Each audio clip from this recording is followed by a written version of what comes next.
like to welcome our next guest on Books, Business, and Bullshit. Wesley, please tell us a little bit about yourself. Hello everyone, I'm Wesley Brown. I am a videographer, photographer, and a web designer. For the most part, I do it full time. I've been doing it full time for about almost 15 years now. Wow. Started in high school, went to college for it, and now I'm here. I also have a nonprofit where I teach media arts to children and the goal of helping them open up their own businesses. So for the most part, I help them start their own businesses so that they know how to go on websites, they know how to do their own flyers, they do their own logos, all that kind of stuff. From a media aspect, I teach them how to do that. As well, I work with a dance school down in Mount Airy section in Philadelphia, Stanton and Mount Airy, where we do like dance for children, all theater as well, jazz, tap, all that kind of stuff. And event space on mostly on the weekends. We do different small family dinners, pop-up shops. So I'm always doing something. Yeah. So he did my birthday pictures, which was pretty dope. Very professional. So definitely check him out. I refer a few of my clients to him.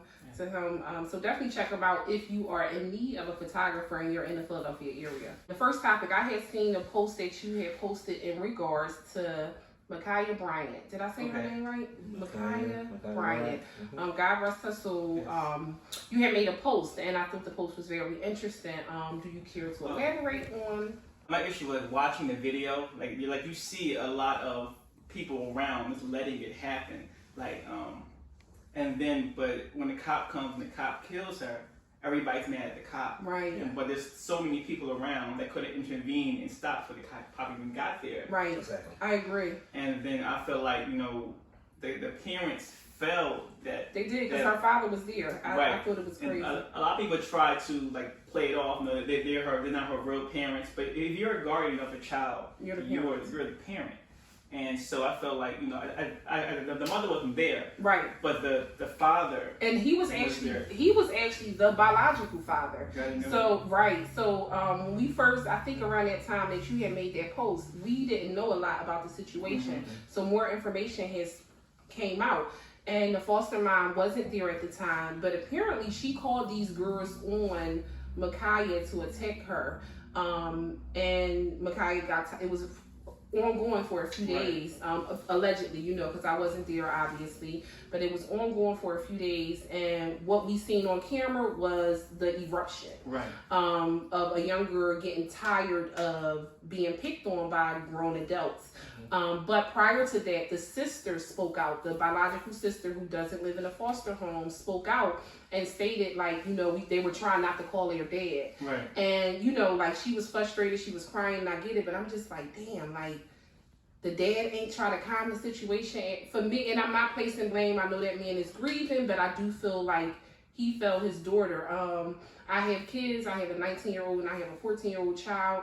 And then I have younger kids, and though I teach them to protect themselves, if they have to protect yourself, I might even tell you, let them get away with the first hit, but after a while, don't let nobody keep beating on you. I don't care what the situation is. But I also don't condone violence. So in no way, shape, or form am I sitting back cheering my daughter on or my son on to fight. What? We don't do that. We gonna walk away because we can be the bigger person. Sometimes our anger do take us to places, but I just can't see me, and my daughter's 19 and she never had a physical fight outside of second grade. She got tired of that boy picking with her. I only can recall one physical fight, and I say that to say, when I seen my daughter attacking the little boy, I ran over there and grabbed her off of him. I'm not, hey, get him. Before the cop pulled up, she may not have seen the cop, but like you said, the adult seen the cop, and the father actually kicked the other lady. I feel like as a father and seeing you kick a child and then turn around and say you killed my child. To me, it's disturbing all the way around. I agree. Have you been able to watch the video? I didn't watch the video, but just by listening to what y'all was saying, I think something happened maybe a few months ago where a family member was attacking a cop. I believe you called that mental health, but he attacked the cop. And like you said, everybody's around. They just watching it. Wait, we talking about the one in Philly? I don't know. It might have been one in Philly, but everybody was getting their phones, they record. I think they that was just in Philly, record. but he And was a then he was attacking the documented. cop, but they shot him. But He had all mental family health. members, and It in was front of his mother, in front of his mother, right? That Yeah, was in front of his Philly. mother. Yeah, that was in Philly. And everybody, family members was there. And I remember that. Yeah, Right. and everybody We- just yeah. want to go to their phone, World Star, YouTube, Right. and But it goes back to what I hate that though. said. Like, why he, nobody? I'm not. Me personally, my family member, right. especially how it is right now, and you have a weapon, I'm pulling you away. Right. I'm Right, pulling you away. right. I'm gonna tackle you, pull you away. I'm Right. not gonna let that happen. Absolutely. It goes on too much around here. Every time something happens, everybody just wanna just pick up their cell phones, record it, and then like you said, after a cop do something, they say, "I hate the cop." Right. Like you could prevent it. But do you feel like our community is kind of numb to pain and suffering? Or you just think it's like the cool thing to do? Because, okay, prime example, Ma'Khia's situation. I watched it because people kept resharing it. Right. George Floyd, I didn't watch George Floyd video until I think maybe 3-4 months afterwards. I see these things that happen. I see people that post, but I refuse a lot of times to watch the video because it's traumatizing. Mm-hmm. I think that, and again, I'm not making excuses, but I see things for all aspects. So I think, like, though I agree with the Ma'Khia situation, I also can empathize with where she was at. And that's why ultimately I feel like the family failed her, because she was being verbally attacked and threatened for days prior to that incident. Though I do place the blame on the father, I also place the blame on the police officer too. I don't think that he had to shoot to kill. I didn't hear him ask her to drop the weapon. And again, I'm only going off of what I seen. I just seen him jump out and start shooting. Right. You know, I think that the situation could have ended a little bit differently, but I do believe in any situation, we got to stand what we do and take accountability for where we failed at. So I do feel like the father has a lot of, he's at fault too. What did she have in her hand? She had a knife. But knife? Again, I didn't know the information that I knew. Apparently it was a butter knife. It was like a little butter, like not a steak knife, at a fine. So if y'all go back and look, now that more details have emerged, it wasn't like a butcher And I knife. hate to say this, and I'm not defending them in any way, but if anybody goes towards a cop, She didn't go towards the cop. She didn't go She never went towards. Don't get me wrong. She was, with all due respect, understand, she was trying to attack the girl with the knife. okay. She was trying to attack the girl with the knife. But to me, maybe I'm wrong, but I feel like you have to fully assess the situation. And you have to give warnings. I don't know how, I'm not a cop, so I don't know what the training is for a cop. Cops can just shoot and it was no warning shot. Why do they shoot first with us and next questions last? And keep in mind, I'm the devil advocate. I told Nene, we already know how they operating in the black community. So before the cops, where we from, because I grew up in the hood, where we from, once somebody say they call the cops, we ghost. Yes. Fight over. Yes. Situation over. Not to mention different strokes for different folks. With my mom, we have had situations. I wasn't, I used to be wild. We had situations. Once my mom come, it's over. Because what we not going to do, first of all, because I want to curse and stuff. I'm not about to go there in front of my mom. So if my mom say, get the hell in the house, guess what?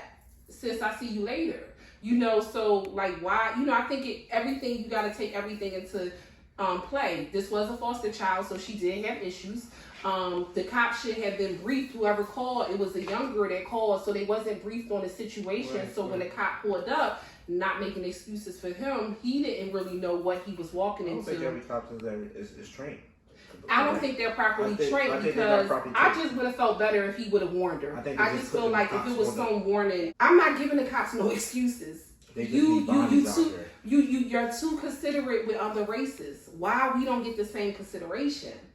Like, let's call it what it is. Yeah, the girl was in the wrong. I'm not saying she wasn't in the wrong, but we don't get no compassion or consideration. It's always we the enemy. We're the threat. Teach my son, you are a threat to them. I can't sugarcoat it. Right. I can't say, oh, it's not all cops. I have to teach him that you are a threat. So be mindful of your body language. Be mindful of what you say. Be mindful of what you do, because guess what? They not looking at the fact that you a good boy. They not looking at the fact that you've never been in trouble. They not looking at none of that. I feel like when they see your skin color, you a threat. So you're not going to get the consideration and the care of other races. And that's what makes me sad. Like that, it really makes me sad because I just don't feel like she had to die. No, I don't feel like she had to die. No, she didn't. She didn't. I mean, how do you approach when it's a cop of the same race? Though, like, I mean, that may come in part with the cop. I feel like, okay, so first of all, I'm a nurse, so I ain't never committed a crime in my life. Never committed a crime in my life. Yeah, right. Never been charged with anything. Have no criminal record. Never been fingerprinted. And I'm telling you, being a law-abiding citizen for 35 years, I am fearful of every cop I see. I don't trust no cop I see, whether they white or black. And I have family members and friends that are police, and I'm like, when they got, I don't even want to be around you with your uniform on. So, I'm keeping it all the way decent, and that's just me. I know how you are. And that's because it's the trauma. Like I had guns pulled to my head and my face while I'm driving to work. For a car that you thought was somebody else's, when we know you could have asked for my ID and you could have checked my VIN number and you would have knew instantly that the car wasn't stolen.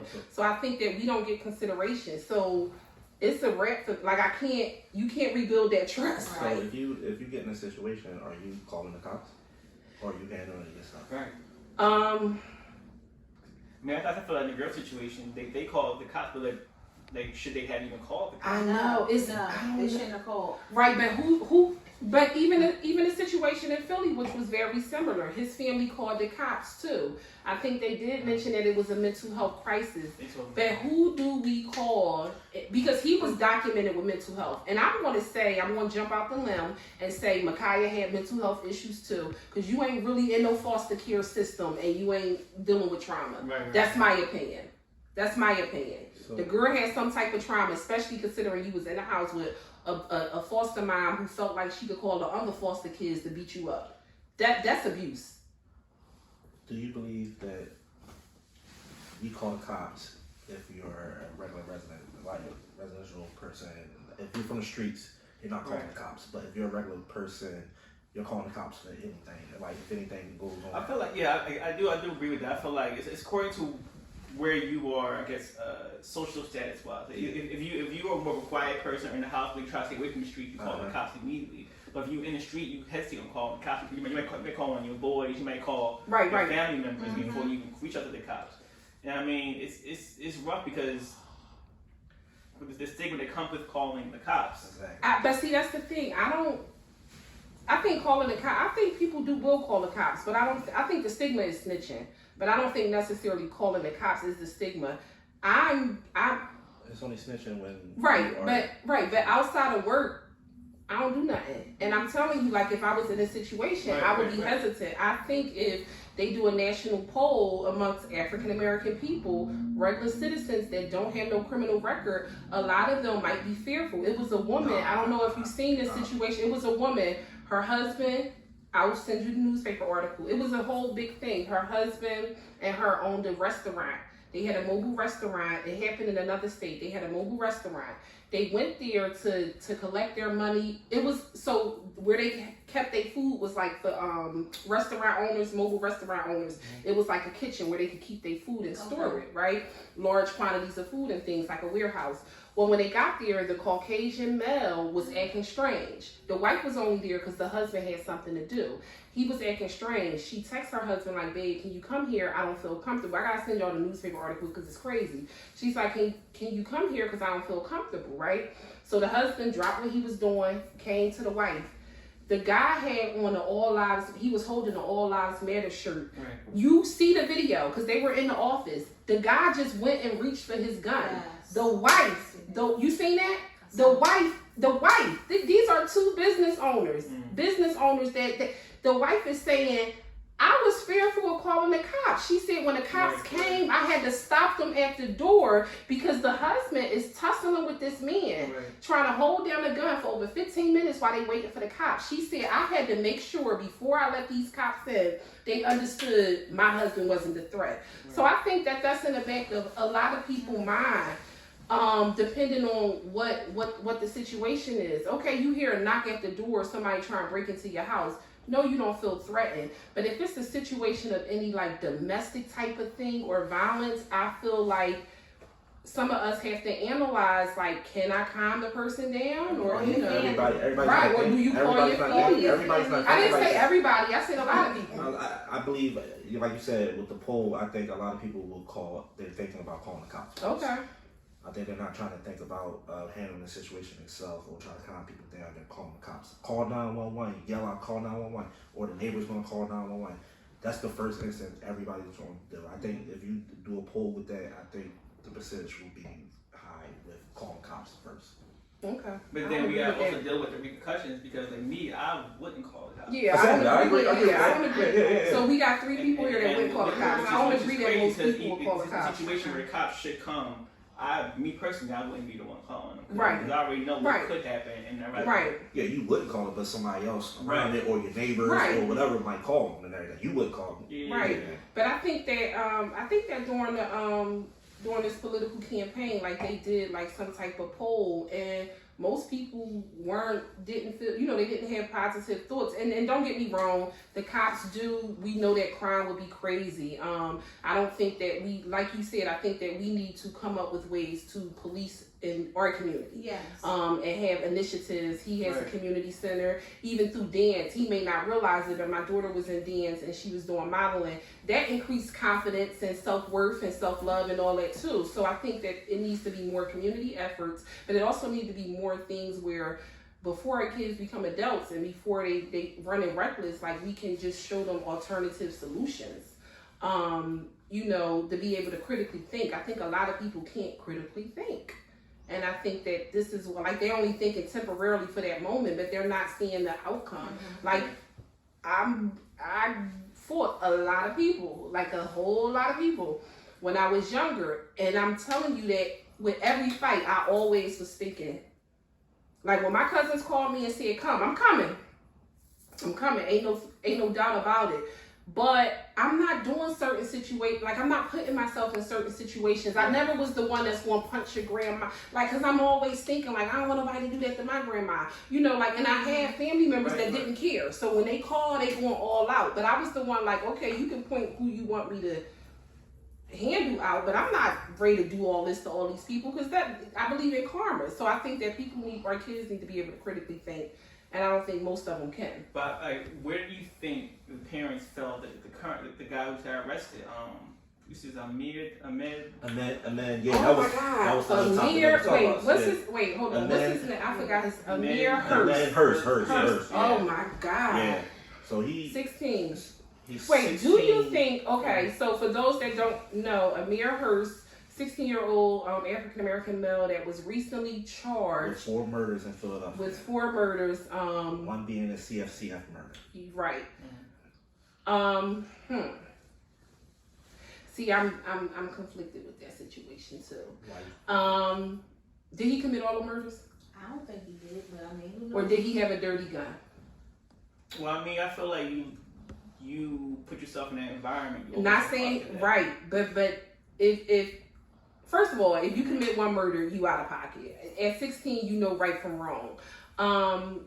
But was he hired to kill? Because so I know back in the day when I was like out there, we had the drug dealers on the corner used to solicit. Like people wonder why. Like my son went to the park yesterday. I told him to be home at 8:15. We wasn't home 8:25. I'm outside, pajama pants on, out here. Like what's going on? And he was playing ball. He was where he's supposed to be, but I said 8:15. So I say that to say, I don't let my son wander the street. My daughter's 19. If she goes outside, she tells me where she goes. I never believed in kids being able to freely go outside. Right. A lot of people do not understand this concept, but I was a wild child.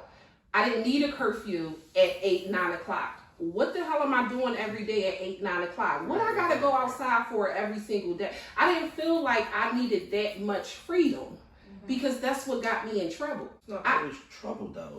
It's not. But peer pressure at that age is crazy, right? So what I'm saying is, I might have just gave my son $5 today. This is what you get until your curfew over. every day he might encounter somebody that's propositioning him with a little bit more money than I can give him. And I told him he got to work and earn those $200 Jordans he want. But the boy on the corner said he can get them today if he do such and such for him. I feel like the temptation is a lot out there for kids. So for me it was. So I can only raise my kids off of experience. I mean, I do wonder what was going through his head when he was doing what he was doing. Right, did somebody put him up to it? Right, I do feel like he was a hitman, for real. Right. So for you to kill the wrong person, like, first of all, you knew what the wrong person to even say, you killed the wrong person. And then for you to do it, like, right there in front of the jail, like, you really had no... hire. Yeah, you really had no, like, you're going to do it no matter what. And then you got to think, okay, so what's going on in that child's life? Yes. Where he needs that money. Right. So I just found out, and I'm late to the game though, but I just found out that a lot of people are hiring young boys to be hitmen. They're small, they can fit into smaller areas, they can hide easier, they're more flexible. A lot of people need money. They've been doing that for years. They want that's major out here right now. Attachment between this generation and the older generation. Because even for me, I found in the professional environment, a lot of people who are a little bit older than me are blocking me from everything. Like, or they kind of blackball me, like trying to stop me, my growth, because they're threatening their own growth. So I feel like that detachment also trickles down to the family as well. Because like a lot of times, like, you see other people on porches yelling at kids, telling them to stop, and that's all they do. Right. And they want those kids to respect them. There's no communication, right? And this is why last night I had jumped to I think it was like chapter 8 in my book, and one of the steps was be your child friend, right? And a lot of people would be like, what? Are you serious? Listen, me and my baby, for our 19th birthday, we went to LA and we had a ball. That's my friend. Like, that's my friend. And I say that to say, believe me, I'm still mom. She know what she can and can't do. We ain't never been the type of friends that I had like friends, but when I say friends, meaning I can go to her and communicate with her if I'm having an issue, because we can have that dialogue, because she can, which helps strengthen her communication skills. If she's going through something, she knows that I'm not going to judge her, but I'm going to let her know I'm disappointed. She had a situation when she was 16, I think, and she was like, you left me hanging. And I was like, I was disappointed. Like, I worked too hard to get you here for you to do something that you know better. So, yeah, I'm not coming to your aid because it was tough love. But I say that to say the parental relationship is still there. My daughter has a curfew at 19. If she leaves out the house, she lets me know where she's going, and I respect wherever she goes as long as she comes back by her curfew. What's the curfew? 12 o'clock. For a 19-year-old, 12 o'clock 12 is a.m. actually cool. Yeah. A lot of people don't understand my parental, like how I parent people, but even my mom be like, you're a damn good parent, and I parent totally different than her. Like, I took a lot of what she instilled in me, but my mom, like you said, it's a disconnect. I couldn't talk to her. I could not talk to her. I couldn't come to my mom and say, hey, I want to have sex, or I'm thinking about sex, because I was disgusted, I was this, I was that, I was shamed. I couldn't do that for my mom. But I wanted somebody to communicate with. Even if you didn't accept it, just communicate with me. I didn't have that. So I'm telling you, like, for me, who I communicate with was older people in my neighborhood. And a lot of times the stuff they was telling me was like far-fetched. You know what I'm saying? So I say that to say I always wanted to keep that communication open with my kids. And I think the disconnect is in a household because parents aren't communicating with kids. Like, your kids should be comfortable. My daughter should be comfortable coming to tell me anything. Yes. Now I know she's not going to tell me everything, but she should know that she can. Right. I think that a lot of kids aren't raised with love. And once your kids is in public school or they out there, you see that with certain things that kids do. You be like, who is raising, So I think that, a lot of the subjects that we brought up, everything is like, well, what's happening in the home? I think it starts really early. And I think that that's where we missing the mark. We assuming, like, because we're a community, right? Like, we all supposed to be in this together. So as an African-American community, I think that we need to get these youths early, because once they 15, 16, it's over. Like, I tell you, like, the last step was be a child friend.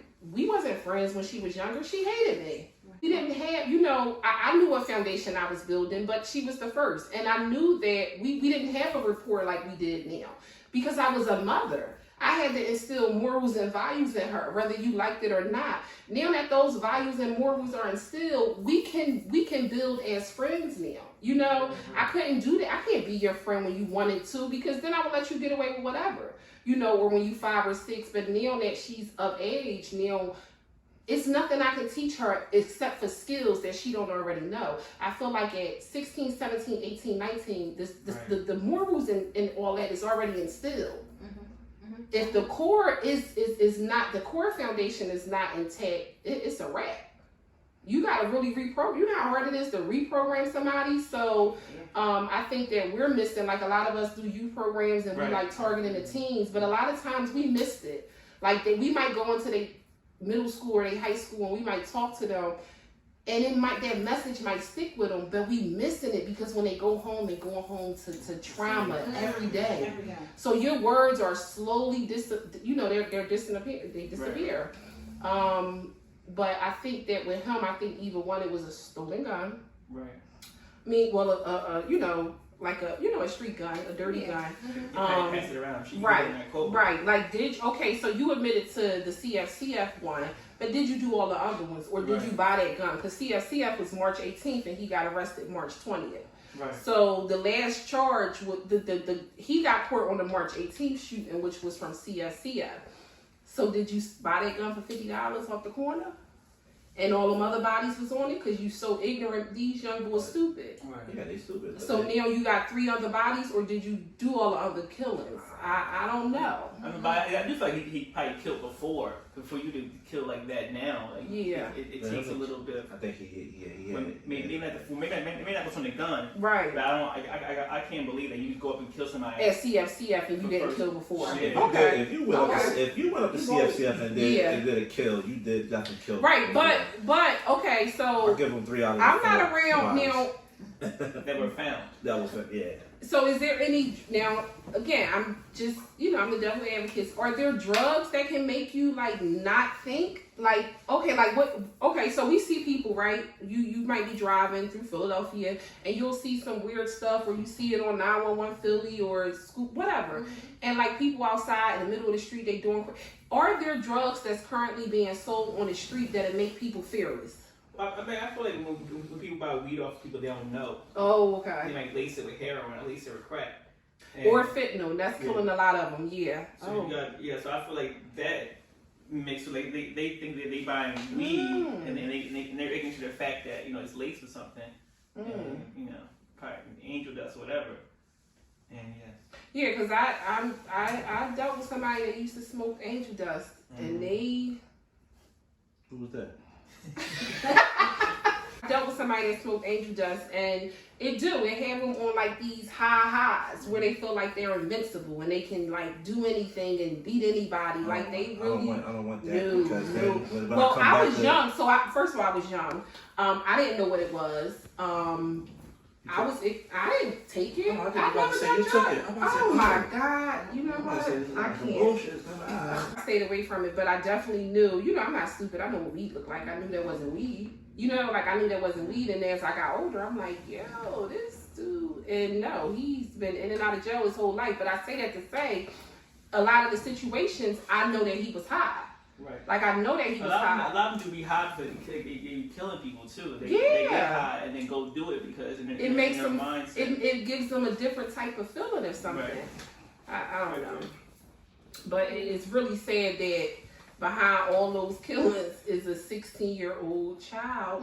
And then I had sent him earlier an article. It was 200 guns were. Disappeared from the police district. Over 200 guns. So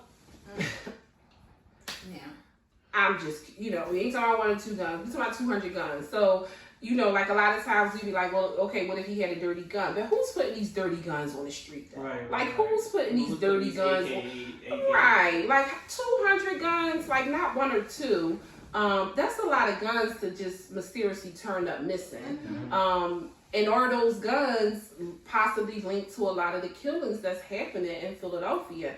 I just think the whole, like you said, the whole political system, I think the whole judicial system in whole needs to be rebuilt. Because it's too many dirty cops. It's too much shady stuff, and I feel like we suffer. You know, like we have people. I seen one of our mutual friends. He's an entrepreneur. He posted his brother was involved in a hit and run car accident, and they just hit him and kept going. So you know, right. So again, you know, a lot of people be like, well, you know, it ain't my family. It don't matter. This and that, that and that. But it bothers me so much with the young people because I don't know that young guy, you know, Amirhurst. I don't know him, but that could have been my son. That could have been my daughter. What does it take for us as a community to make it different and not like sit back and like that ain't mine or like, oh, that's a shame? It's like still like the baby steps, but like I shared it with my daughter, and I shared it with my boyfriend. I want to do a community center, but I do want it to be like, obviously we'll have youth programs, but I want like a family initiative. I definitely want to focus on like counseling and therapy, because I don't think that people understand mental health. And I think that it's such a negative stigma. Really, I really think, and again, I don't think just because you're not, because he doesn't understand mental health. I went to therapy for a couple of months, and that therapy helped me become who I am today. So I had a lot of baggage. See, I need to go to therapy. See, I didn't know I had baggage. Right, and I'm saying, like with me, a lot of my issues from childhood, I was able to cope with it through writing. To be honest, like writing helped me cope with it. When I was having panic attacks and anxiety attacks, writing helped me cope with it. When I had my nervous breakdown, I didn't have a pen and paper. The only thing that kept me going was my daughter. You know what I'm saying? Knowing that I had a child. But that could have broke me. Like that could have broke me. Like I was at a point where I just felt helpless. And I had a mindset like I ain't give a fuck. At that moment, I ain't care about nothing or nobody. And I think a lot of people are in that situation because we got anger. I had anger that just kept building and building and building, and disappointment that just kept building. And I really didn't know how to cope with it. So I say that to say, I know for a fact, for me to be able to be where I'm at now without any therapy, without any medication, without anything, it was not by God. Like that was all him. But everybody not to say they not strong enough, everybody not built like that. Everybody's not right. Everybody's not built like that. They put me in a program called Village Prep. And it was down Allegheny, and they were allowed, the TSS workers was allowed to physically restrain you, which I thought was horrible. Like you had grown men physically restraining young girls. I thought it was a mess, even at that age. I had one worker that I connected with, but at that time I didn't connect with her because I didn't care about nothing. Like get out my face. And I felt like even though I was getting like, you know, like that's where I really start writing, but I was going back home to the same drama and bullcrap at home, so it didn't help. So I don't want to create a youth program and then the kids are still going home. We telling our kids, it's funny how we condone violence, but when our kids do something, certain parents feel as though it's okay to beat the shit out their kids. But then you don't understand why our kids are so violent. But we was raised that it's okay to hit when you don't do nothing. It's okay to be physically violent. But then I'm telling you, yo, don't hit this stranger if they make it make sense. What do you think needs to happen in the community in order for us to really change the dynamics? Because what you said was true. It's a disconnect. I feel like the youth feel like they out here alone. Well, I mean, it's like my solution is a little bit rough. Okay. I'm about like taking them away, kind of from that level in general, and kind of like reteaching them and kind of tooling them so that they're more productive themselves for themselves and for the community. Because I feel like even when they go back, they're being reintroduced into the same mindset. But I mean, you obviously can't take the kids out of home and teach them from the back. I mean, that's probably more of a dictatorship or something like that. But I feel like it needs to be something like dramatic as this is what we need to do. We need to do it now.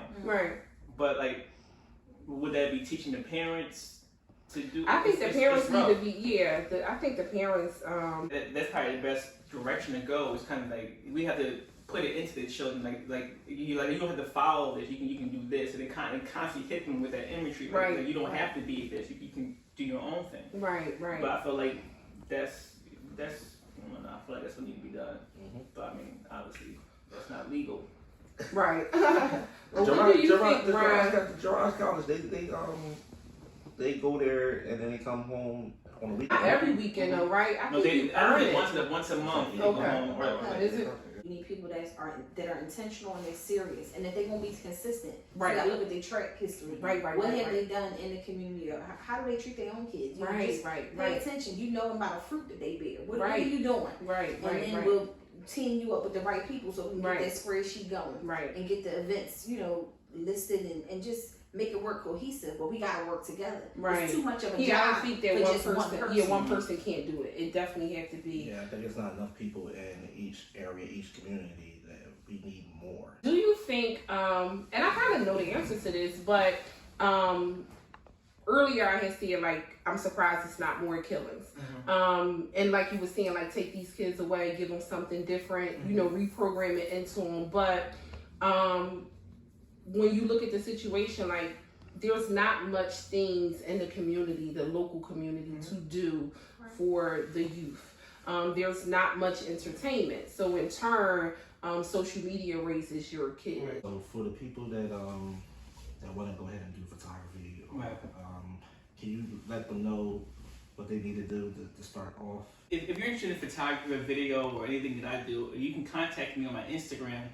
It's Mr. Wesley Brown. It's MrWesley Brown, and you reach out to me there, and we can connect. I do private sessions one-on-one.